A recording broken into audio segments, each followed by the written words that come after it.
50 jours après la révélation de l'assassinat qui a fait vaciller son royaume, le tout-puissant monarque saoudien est sorti de son silence et de sa réserve.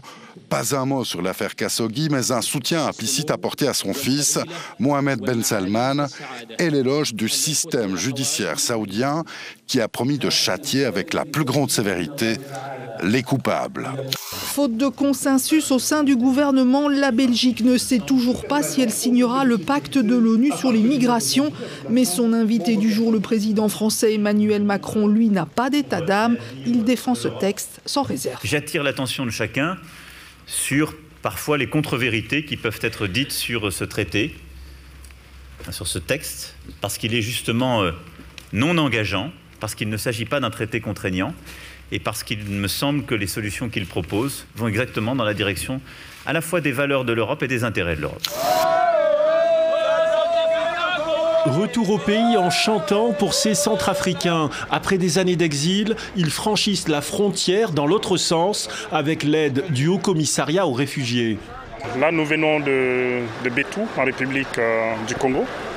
Et nous avons à bord de ce convoi 63 familles de 300 personnes.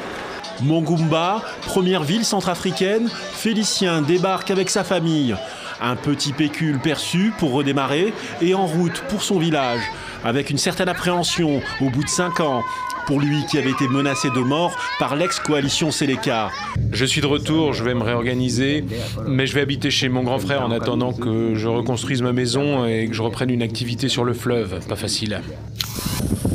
Depuis dimanche, cela n'arrête pas. Des projections de lave à plus de 500 mètres de haut, surmontées d'une colonne de cendres de plus d'1 kilomètre, qui fait craindre des pluies de particules sur toute la région.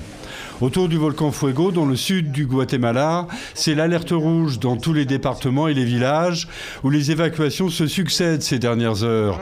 Plus de 4000 habitants de communes menacées par les pluies de cendres et les coulées de lave ont été évacués ce lundi, dont certains encore impressionnés d'avoir vu l'éruption.